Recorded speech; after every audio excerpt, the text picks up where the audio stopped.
సహజంగా నీటి ప్రవాహం పల్లం అనగా దిగువకు సాగడం ప్రకృతి తత్వం.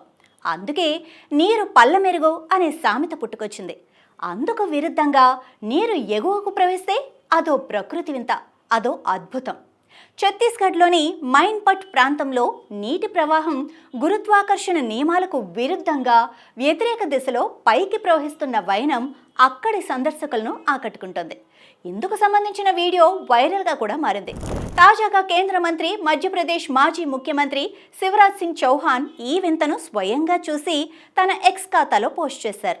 ఛత్తీస్గఢ్ అద్భుతాలతో నిండిపోయిందని, ఉల్టాపానీగా పేరొందిన మైన్పట్ చూశానని, అక్కడ నీరు ఎత్తుకు ప్రవహించడాన్ని చూడటం ఇదే తొలిసారని తన ఆశ్చర్యాన్ని వ్యక్తం చేశారు.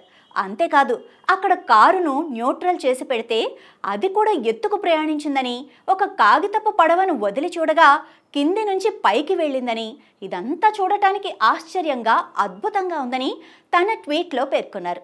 దీని వెనుక శాస్త్రీయ కారణాలు ఏమైనప్పటికీ ఈ రహస్యం ఎంతో ఆసక్తికరంగా ఉందని చౌహాన్ పేర్కొన్నారు.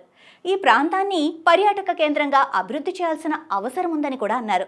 ఛత్తీస్గఢ్ సుర్గుజా జిల్లాలోని ఓ కొండ ప్రాంతమే మైన్పట్. ఛత్తీస్గఢ్ సిమ్లాగా దీన్ని పిలుస్తూ ఉంటారు. ఇక్కడ నీరు వ్యతిరేక దిశలో ప్రవహించే ప్రాంతాన్ని ఉల్టా పానీ అనగా రివర్స్ వాటర్ లేదా బిసార్ పానీగా పిలుచుకుంటారు.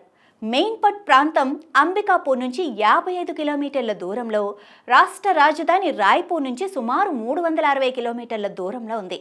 ఈ హిల్ స్టేషన్లో ఉల్టాపానీతో పాటు ట్రెక్కింగ్, జోర్బింగ్ బాల్, ర్యాప్లింగ్ వంటి సాహస క్రీడలు కూడా పర్యాటకుల్ని ఆకర్షిస్తున్నాయి. కొన్నేళ్లుగా పర్యాటక కేంద్రంగా మారి దేశవ్యాప్తంగా ఉన్న సందర్శకులను ఆకర్షిస్తోంది.